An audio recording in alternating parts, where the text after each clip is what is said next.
વિદ્યાર્થી મિત્રો, આજે આપણે એક સરસ ટોપિકની ચર્ચા કરવાના છીએ જેનું નામ છે ગબડતી ગતિ. આપણા ચેપ્ટરનો સૌથી અગત્યનો પાર્ટ કહી શકાય આ ગબડતી ગતિ. મોસ્ટ ઇમ્પોર્ટન્ટ ટોપિક છે એટલે જરા ધ્યાન રાખજો. સૌપ્રથમ આપણે દ્રવ્યમાન કેન્દ્રનું સૂત્ર તારવીશું VCM = R * ઓમેગા. હવે ગબડતો પદાર્થ કઈ રીતે વિચારી શકાય? સમજી લો કે એના માટે ઘણા બધા રસ્તા છે. સમજી લો કે હું એક સમક્ષિતિજ સપાટી વિચારું, એના ઉપર એક પદાર્થ છે, આ એનું દ્રવ્યમાન કેન્દ્ર છે, બરોબર? તો એ સરક્યા સિવાય ગબડે છે, મતલબ કે લપસી જતું નથી. રોટેશનલ મોશન કરે છે પરંતુ આમ લપસી જતો હોતો નથી. આ રીતે આગળ વધે છે, આમ ગબડતો ગબડતો ગબડતો. સમજી લો કે અહીંયા આગળ આવે, અહીંયા આગળ આવે, અહીંયા આગળ આવે, બરોબર છે? અહીંયા આગળથી સરકી જતો હોતો નથી. તો અહીંયા આગળ બે પ્રકારની ગતિનું મિશ્રણ હોય છે. જરા ધ્યાનથી વિચારજો. આ દ્રવ્યમાન કેન્દ્રનું સ્થાન બદલાશે ખરું કોઈ પણ સ્થિતિમાં? દ્રવ્યમાન કેન્દ્ર અહીંયા આ દિશામાં ગતિ કરે, અહીંયા આ દિશામાં, અહીંયા આ દિશામાં, અહીંયા આ દિશામાં. મતલબ કે દ્રવ્યમાન કેન્દ્ર જે છે એ કેવી ગતિ કરે છે? રેખીય ગતિ. અને બાકીના જે કણો છે, આની અંદરના તકતી પરના જે બાકીના કણો હશે એ કેવી ગતિ કરવાના છે? તો ચાક ગતિ કરવાના છે. તો ટૂંકમાં હું એવું કહી શકું કે ગબડતી ગતિ જે છે એ રેખીય ગતિ અને ચાક ગતિનું મિશ્રણ છે, જેને આપણે રોલિંગ ગતિ કહેતા હતા. તો અહીંયા આગળ હું એવું કહી શકું છું કે ગબડતી ગતિ જે છે એ સ્થાનાંતરણ ગતિ. સ્થાનાંતરણ ગતિ એટલે કે આપણે એને કહીએ છીએ રેખીય ગતિ, પ્લસ બીજી ચાક ગતિ નું મિશ્રણ છે, જેને આપણે શું કહીએ છીએ? ગબડતી ગતિ કહીએ છીએ. સ્થાનાંતરણ ગતિ એટલે કે રેખીય ગતિ અને ચાક ગતિનું મિશ્રણ એટલે શું કહેવામાં આવે છે? ગબડતી ગતિ, બરોબર છે? દ્રઢ પદાર્થ જે છે એ દ્રઢ પદાર્થ સરક્યા સિવાય ગબડે. સ્ટેટમેન્ટ સાંભળજો. આપણો જે આ દ્રઢ પદાર્થ છે એ સરક્યા સિવાય ગબડે ત્યારે શું કરે છે? તો રોલિંગ ગતિ કરે છે. સરક્યા સિવાય ગબડે ત્યારે કેવી ગતિ કરે છે? તો રોલિંગ ગતિ કરે છે. કારણ કે રોલિંગ ગતિની વ્યાખ્યા આપણે ભણી ચૂકેલા છીએ ચેપ્ટરની શરૂઆતમાં કે રેખીય ગતિ અને ચાક ગતિનું મિશ્રણ થાય તો રોલિંગ ગતિ થશે. તો દ્રઢ પદાર્થ જે છે એ સરક્યા સિવાય ગબડે. સ્ટેટમેન્ટની અંદર આ શબ્દ ખાસ આવવો જોઈએ કે દ્રઢ પદાર્થ સરક્યા સિવાય ગબડે ત્યારે કેવી ગતિ કરે છે? તો રોલિંગ ગતિ કરે છે. Okay, perfect. હવે જરા જુઓ કે સમજી લો કે અહીંયા આગળ હું એક દ્રઢ પદાર્થ વિચારું છું, આ રીતનો કોઈ તકતી વિચારી લઈએ. થોડી વ્યવસ્થિત વિચારો, આ રીતની થોડી મોટી વિચારો, કશો વાંધો નહીં, આ રીતની, બરોબર છે? હવે જરા જુઓ, આ જે દ્રઢ પદાર્થ છે એ સરક્યા સિવાય શું કરે છે? ભાઈ ગબડે છે. આ રીતે જે રીતે મેં આકૃતિમાં બતાવ્યું છે એ રીતે આ જે કેન્દ્ર છે એનું દ્રવ્યમાન કેન્દ્ર થઈ જાય. દ્રવ્યમાન કેન્દ્ર જે છે એનો વેગ આપણે ઈઝીલી કહી શકીએ. દ્રવ્યમાન કેન્દ્ર જે છે એ સીધી રેખામાં જ ગતિ કરવાનું છે, એટલે એનો જે દ્રવ્યમાન કેન્દ્રનો વેગ છે એને આપણે શું નામ આપીએ? VCM, velocity of centre of mass. Okay, velocity of centre of માસ જે શું હોય છે? VCM હોય છે. ઓકે, હવે અહીંયા આગળ જ્યારે આ સરક્યા સિવાય ગબડતો હોય તો આની અંદર બે પ્રકારની ગતિનું મિશ્રણ હશે. એક હશે રેખીય ગતિ. રેખીય ગતિ કોણ કરશે? દ્રવ્યમાન કેન્દ્ર. કારણ કે એ તો સીધી રેખામાં જ એનું સ્થાન બદલાવાનું નથી, ગમે તેમ આગળ ગબડતો જાય. દ્રવ્યમાન કેન્દ્ર તો ક્યાં રહેવાનું છે? વચ્ચે જ રહેવાનું છે. મતલબ કે દ્રવ્યમાન કેન્દ્ર જે છે એ કેવી ગતિ કરે છે? રેખીય ગતિ કરે છે. અહીંયા એવું સ્ટેટમેન્ટ લખીએ કે દ્રવ્યમાન કેન્દ્ર કેવી ગતિ કરે છે? રેખીય ગતિ કરે છે. અને તકતી જે છે, તકતી પરના બાકીના કણો લખી શકાય, એ દ્રવ્યમાન કેન્દ્રમાંથી પસાર થતી અક્ષને અનુલક્ષીને શું કરે છે? ચાક ગતિ કરે છે. તકતી દ્રવ્યમાન કેન્દ્રમાંથી પસાર થતી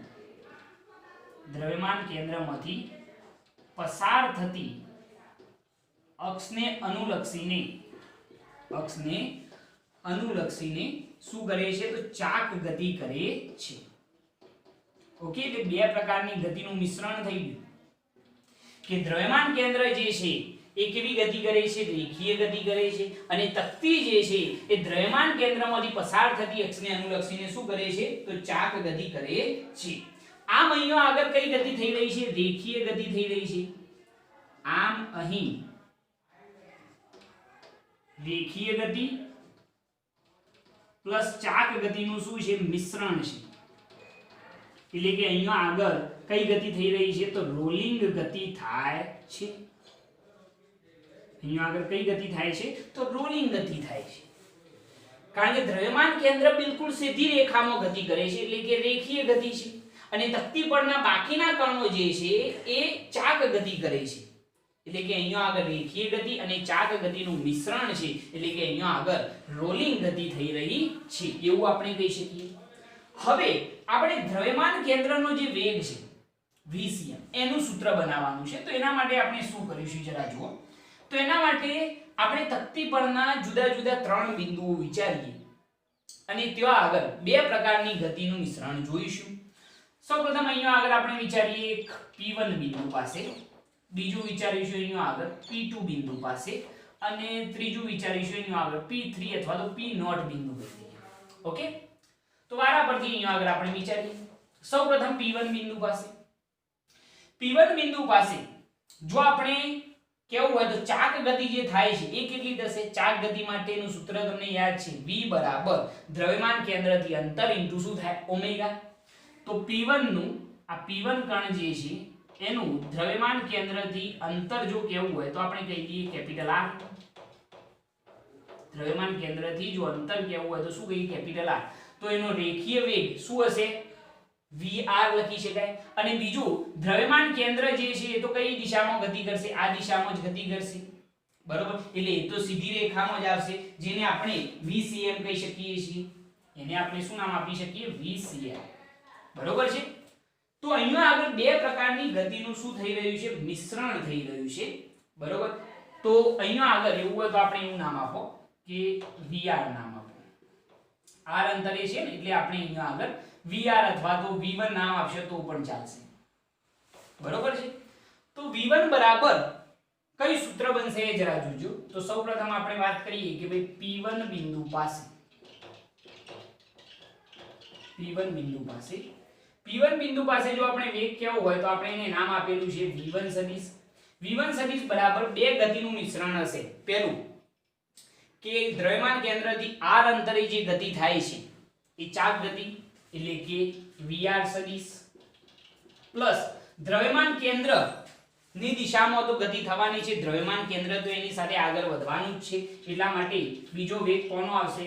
vcm એટલે કે દ્રવ્યમાન કેન્દ્રનો વેગ. જરા સમજજો કે P1 બિંદુનો પરિણામી વેગ કેવો હોય તો v1 સદિશ બરાબર r અંતરે એનો જે વેગ છે એને vr સદિશ નામ આપ્યું પ્લસ દ્રવ્યમાન કેન્દ્ર તો એની સાથે ગતિ કરતું જ હશે એટલે પ્લસ શું આવશે? vcm. તો v1 સદિશ બરાબર vr સદિશ. vr બરાબર દ્રવ્યમાન કેન્દ્રથી અંતર r ઇન્ટુ શું આવશે? ઓમેગા સદિશ. અને દ્રવ્યમાન કેન્દ્રનો વેગ તો શું થાય? r ઇન્ટુ ઓમેગા સદિશ જ થાય. બરોબર, જે રેખીય ગતિ કરે છે. તો v1 સદિશ બરાબર r ઇન્ટુ ઓમેગા વત્તા r ઇન્ટુ ઓમેગા શું થઈ જશે? 2r ઇન્ટુ ઓમેગા સદિશ થઈ જશે.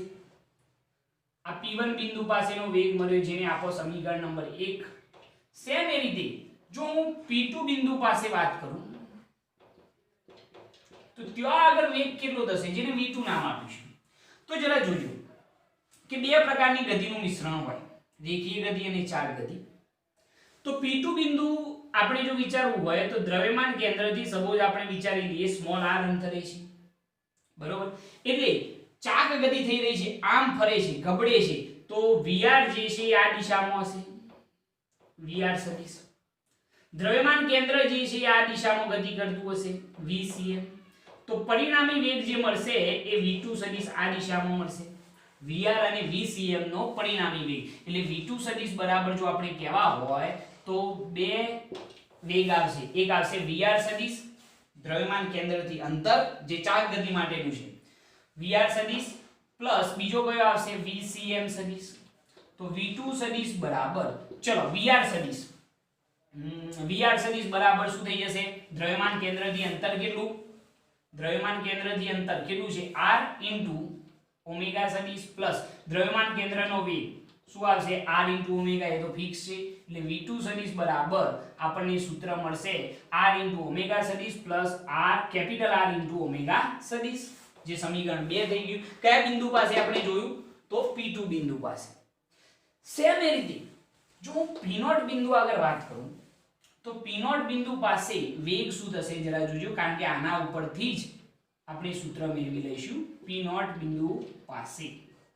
હવે જરા જો P0 બિંદુ જે છે અહીંયા આગળ બતાવીએ, P0 બિંદુનું દ્રવ્યમાન કેન્દ્રથી જે અંતર છે એ તો કેપિટલ R જ થશે, બરોબર. જો અહીંયા આગળ વેગ v0 કેવો હોય તો આપણે આ જ્યારે આમ ગતિ થતી હોય તો અહીંયા આગળ એનાથી વિરુદ્ધ દિશામાં ગતિ હશે, આ તરફ ગતિ કરતો હશે તો -r * શું આવશે ઓમેગા, બરોબર છે, સમજો છો. કારણ કે આ તરફ જતો હશે આ કણ, કારણ કે આમ ગતિ થતી હોય તો આ કણ આ તરફ જતો હશે તો v0 બરાબર -r * શું આવશે ઓમેગા. તો આપણે P0 બિંદુ પાસેનો વેગ કેવો હોય તો v0 સદિશ બરાબર પહેલો આવશે vr સદિશ, કારણ કે દ્રવ્યમાન કેન્દ્રથી કેટલા અંતરે એનો વેગ છે કેપિટલ R અંતરે, એટલા માટે vr સદિશ પ્લસ બીજો વેગ કોનો આવશે દ્રવ્યમાન કેન્દ્ર તો એની સાથે ગતિ કરતું જ હશે એટલે પ્લસ vcm સદિશ. હવે આપણે અહીંયા આગળ એવું વિચારવાનું છે કે P0 બિંદુ જે ભાઈ ગતિ થતી હોય ને એની અંદરનો જે આ P0 કણ હશે એ આપણે કોઈ ચોક્કસ ક્ષણે વિચારીએ તો એને સ્થિર વિચારી શકીએ. તો P0 બિંદુ ક્ષણવાર માટે કેવું હોય છે સ્થિર હોય છે. ક્ષણવાર માટે જો એને સ્થિર વિચારવું તો v0 બરાબર આપણે કેટલો લઈ શકીએ 0 લઈ શકીએ. ક્ષણવાર માટે P0 બિંદુ મેં કેવું વિચાર્યું સ્થિર વિચાર્યું તો v0 બરાબર આપણે શું વિચારી શકીએ 0. જો v0 બરાબર 0 વિચારીએ તો 0 = vr સદિશ. vr સદિશ બરાબર આપણે આમ જ લખીએ, હાલ કિંમત નથી એપ્લાય કરવી, તો vr સદિશ પ્લસ શું આવશે vcm સદિશ. આપણે vcm શોધવાનો છે તો vr બરાબર ની આ બાજુ શું થઈ જાય માઈનસ થઈ જાય, તો vcm સદિશ બરાબર -vr સદિશ થઈ જાય. જો આપણે આનું મૂલ્ય લઈએ તો vcm સદિશ બરાબર માનકમાં vr સદિશ, તો ઋણ નિશાની અવગણવાની, vcm બરાબર શું થઈ જાય vr થઈ જાય. તો vcm બરાબર r અંતરે વેગ તો કેટલો હોય આના જેટલો જ શું થઈ જાય મૂલ્ય જ લેવાનું છે, તો r * શું થઈ જશે ઓમેગા, જે સૂત્ર સાબિત થઈ ગયું સમીકરણ નંબર 3, બરોબર. આ સૂત્ર આપણે સાબિત કરવાનું હતું. તો આ રીતે આપણે ત્રણેય બિંદુઓ પાસે P1 P2 અને P0 બિંદુ પાસે વેગ શોધી અને દ્રવ્યમાન કેન્દ્રના વેગનું સૂત્ર vcm બરાબર r * ઓમેગા સાબિત કરી શકીએ છીએ. ઓકે, તો પહેલા ગબડતી ગતિની બેઝિક વાત થઈ ગઈ. આટલી વસ્તુ નોટ કરી લો તમે, આટલી વસ્તુ નોટ કરો, ખૂબ અગત્યની છે. ઓકે, હવે આપણે જોઈએ એક મોસ્ટ આઈએમપી ટોપિક, જરા ધ્યાન રાખજો. ગબડતી ગતિની ગતિ ઊર્જા, ગબડતી ગતિની ગતિ ઊર્જાનું સૂત્ર, બરોબર. મોસ્ટ આઈએમપી ટોપિક છે એટલે જરા ધ્યાન રાખજો, પૂછાવાની પૂરેપૂરી શક્યતા રહેલી છે. તો આપણે કોઈ પણ ગબડતી ગતિ હોય તો એની ગતિ ઊર્જાનું સૂત્ર શું બને છે અને વેગનું સૂત્ર શું બને છે એ બંને સૂત્રો આપણે તારવવાના છે. તો એના માટે આપણે એવું વિચારીએ કે ધારો કે h ઊંચાઈનો ઢાળ છે આ રીતનો, બરોબર. કેટલી ઊંચાઈનો ઢાળ છે તો h ઊંચાઈનો એક ઢાળ છે અને અહીંયા આગળ જે ઢાળ છે એને બનાવેલો ખૂણો જે છે સમક્ષિતિજ સાથે એ કેટલો છે થીટા જેટલો છે. થીટા ઢાળ છે એમ તમે કહી શકો છો અને ઊંચાઈ કેટલી છે h જેટલી છે. એના ઉપર એક દ્રઢ પદાર્થ જે ગમે તે હોઈ શકે, નળાકાર હોઈ શકે, કોઈ વલય હોઈ શકે અથવા તો કોઈ ગોળો હોઈ શકે, બરોબર. એવો એક દ્રઢ પદાર્થ રોલિંગ ગતિ કરે છે એટલે કે ગબડે છે. અહીંયા આગળ જે દ્રઢ પદાર્થ છે એ શું કરે છે આ રીતે આ દિશામાં ગબડે છે. એનું દ્રવ્યમાન કેન્દ્ર જે છે એને આપણે c નામ આપીએ, એની જે ત્રિજ્યા છે એ આપણે કહી દઈએ r, એનું જે દર છે એ કહી દઈએ કેપિટલ M, બરોબર છે. હવે દર છે ભઈ કેપિટલ M અને અહીંયા આગળ આ પદાર્થ સરક્યા સિવાય શું કરે છે આ ઢાળ ઉપર ગબડી રહ્યો છે. તો એના પર લાગતા બળો કેટલા થશે જરા વિચારજો. દર છે એના લીધે અધો દિશામાં લાગતું વજન બળ શું આવશે mg, દળના લીધે અધો દિશામાં લાગતું વજન બળ શું આવશે mg. આપણે જો વજન બળ mg ના બે ઘટકો વિચારવા હોય તો બે ઘટકો વિચારી શકીએ, એક સમક્ષિતિજ ઘટક અને બીજો લંબ ઘટક. સપોઝ અહીંયા આગળ બનતો ખૂણો θ હોય તો આ ઘટક કયો થાય cos θ આવશે, જેની સાથે θ ખૂણો બને એ ઘટક શું થાય mg cos θ, અને આ ઘટક કેટલો થશે તો mg sin θ. પહેલા આટલી વસ્તુ ક્લિયર. ઓકે, બીજું બળ આવશે લંબ બળ n. લંબ બળ કયું આવશે n, અને જ્યારે આ પદાર્થ આ દિશામાં ગબડે છે તે વખતે અહીંયા આગળ જે ઘર્ષણ બળ લાગે છે એને આપણે નામ આપી શકીએ છીએ Fs. બરોબર, જે ઘર્ષણ બળ છે Fs. ઓકે, તો અહીંયા આગળ સૌપ્રથમ બળો કેટલા લાગ્યા તો દળના લીધે અધો દિશામાં લાગતું વજન બળ mg. mg ના બે ઘટકો વિચારે, mg cos θ, mg sin θ. લંબ બળ n અને ઘર્ષણ બળ શું આવે છે Fs. ઓકે, હવે જરા જુઓ, જ્યારે તમે થિયરી લખો તો સૌપ્રથમ આ સ્ટેટમેન્ટ ખાસ લખજો કે આકૃતિમાં દર્શાવ્યા મુજબ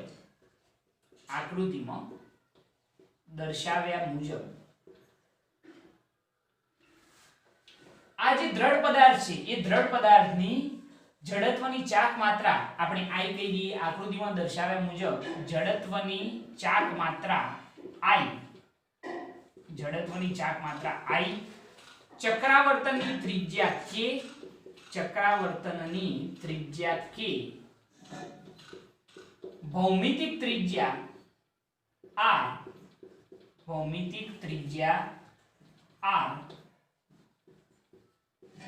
અને દર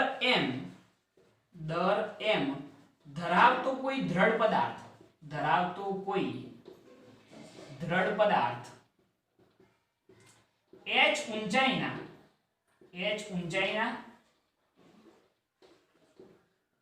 અને થીટા ઢાળ પરથી સરક્યા સિવાય ગબડે છે. બરાબર, પહેલા આટલું સ્ટેટમેન્ટ લખવાનું, પછી થિયરીની શરૂઆત કરવાની કે અહીંયા આગળ આકૃતિમાં આપણે શું બતાવેલું છે કે આકૃતિમાં દર્શાવ્યા મુજબ જડત્વની ચાક માત્રા કેટલી I, ચક્રાવર્તનની ત્રિજ્યા k, ભૌમિતિક ત્રિજ્યા r, અને દર m ધરાવતો કોઈ દ્રઢ પદાર્થ કેટલી ઊંચાઈના તો h ઊંચાઈના અને થીટા ઢાળ પરથી સરક્યા સિવાય ગબડે છે. અહીંયા આગળ જ્યારે આ પદાર્થ ગબડતો હોય છે તો અહીંયા આગળ બે પ્રકારની ગતિનું શું થશે મિશ્રણ થશે. બરોબર, એક તો આવશે દ્રવ્યમાન કેન્દ્ર કેવી ગતિ કરશે રેખીય ગતિ, કારણ કે આ તરફ આગળ પણ વધતો હશે ને, આ રીતે આપણે વિચારીએ. બરોબર, તો આ રીતે આ દ્રઢ પદાર્થ જે છે એ આ રીતે આગળ વધતો હશે એટલે રેખીય ગતિ થશે. સાથે સાથે એ રોટેશનલ મોશન પણ કરે છે, ગબડે છે. તો અહીંયા આગળ આપણે એમ કહી શકીએ છીએ કે અહીં રેખીય ગતિ પ્લસ ચાક ગતિની મિશ્રિત ગતિ છે. અહીંયા આગળ શું થઈ રહ્યું છે તો રેખીય ગતિ અને ચાક ગતિની મિશ્રિત ગતિ થઈ રહી છે.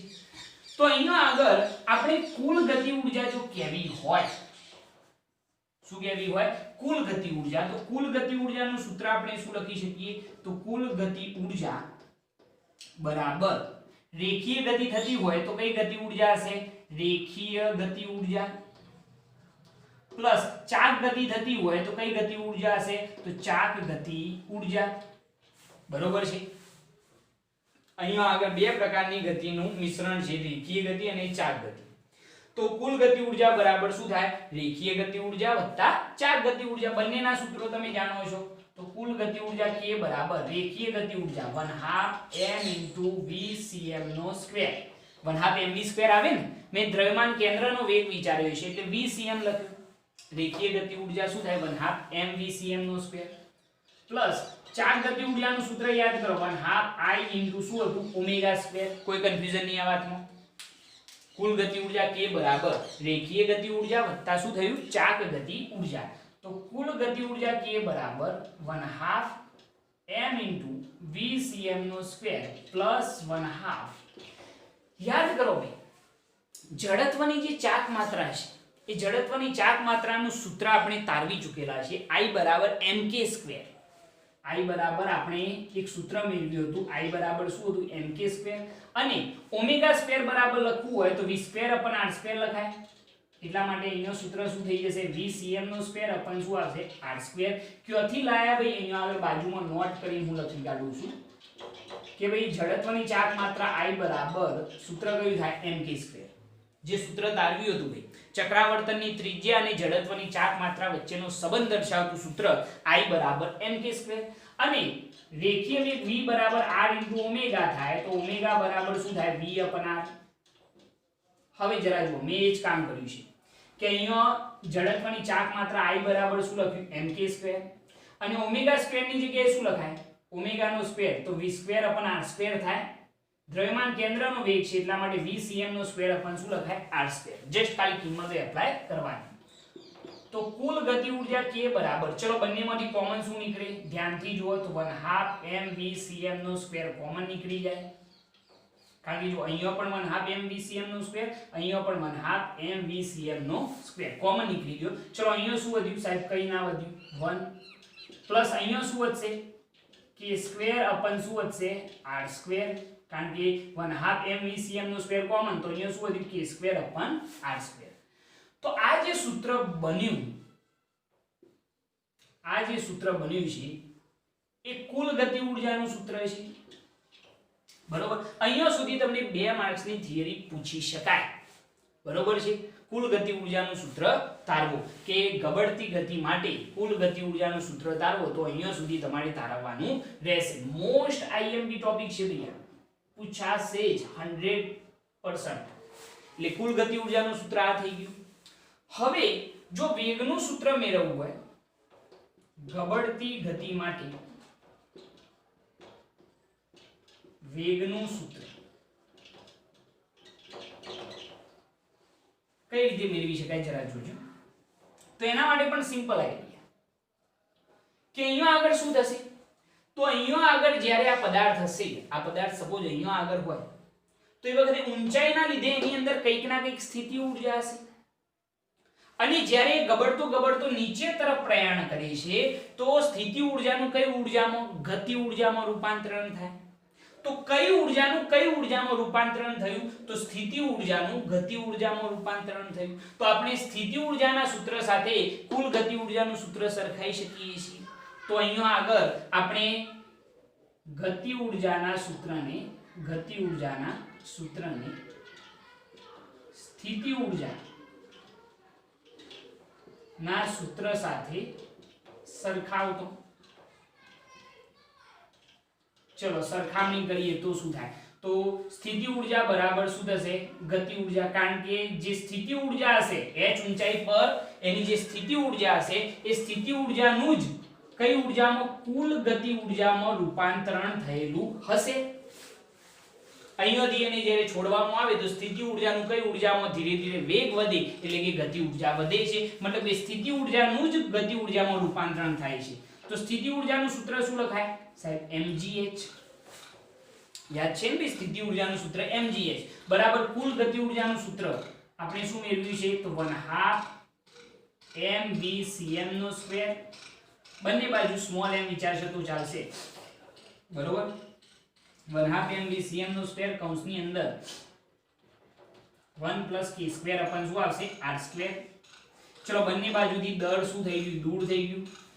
આ vcm² જે છે એ vcm બરાબર તમે વેગ v લઈ શકો છો જેનું સૂત્ર આપણે તારવવાનું છે બરોબર.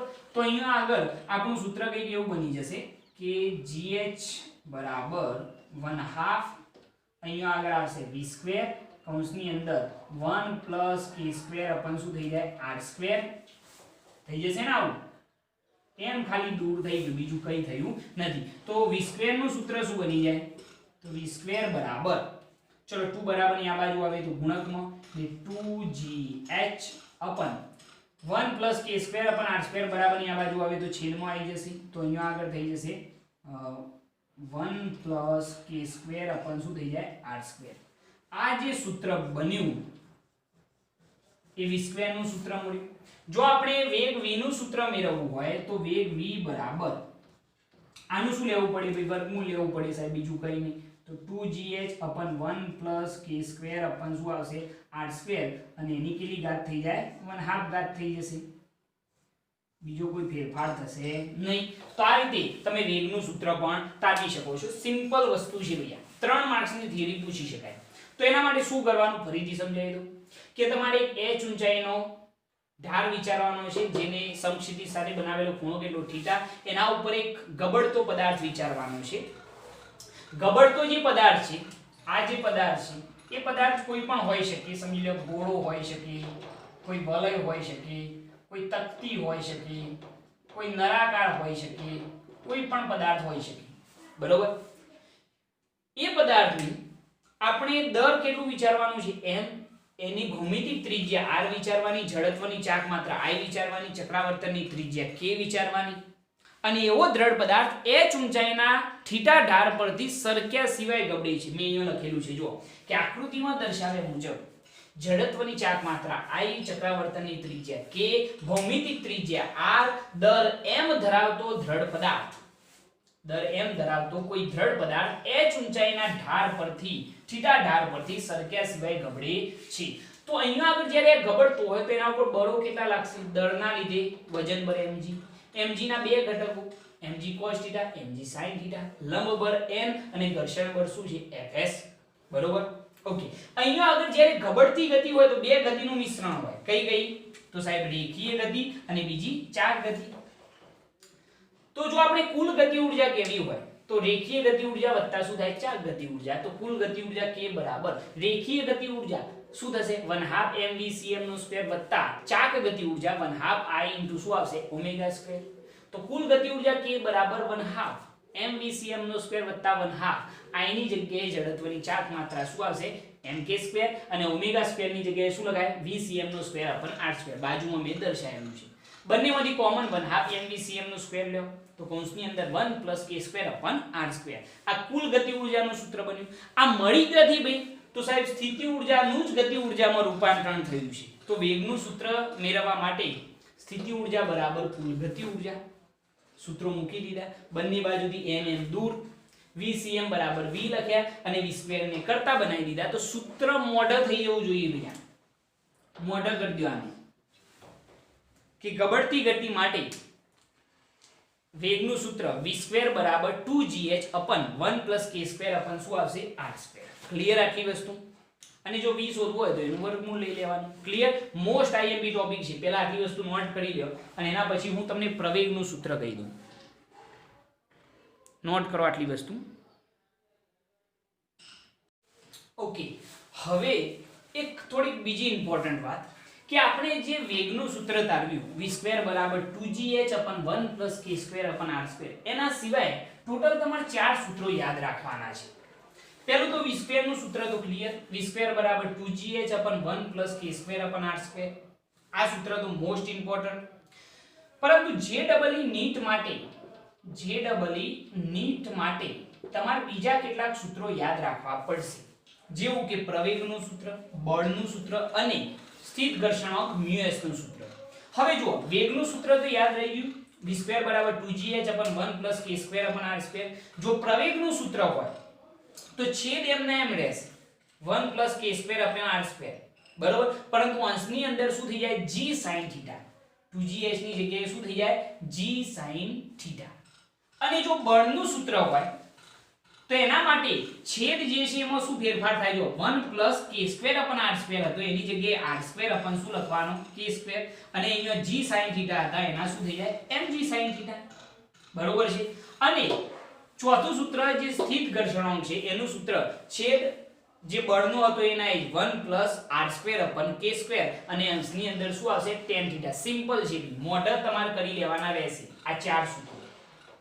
બરોબર. જે ડબલ નીટ માટે આ ઇમ્પોર્ટન્ટ છે, બાકીના ત્રણ સૂત્રો આ બોર્ડ માટે ઇમ્પોર્ટન્ટ છે, પરંતુ જે ડબલ નીટ માટે આ ચારે ચાર સૂત્રો તમારે યાદ રાખવા પડશે. સિમ્પલ છે. જો આ બંનેની અંદર શું યાદ રાખવાનું? છેદ તો બંનેમાં કોમન, આ તો યાદ જ છે, v² બરાબર 2gh अपन 1 + k² अपन r². જો પ્રવેગનું હોય તો છેદ એમના એમ 1 + k² अपन r². ખાલી અંશમાં શું થાય? g sin θ. બરોબર છે. ક્લિયર? બે યાદ રહી ગયા. બળમાં શું કરવાનું?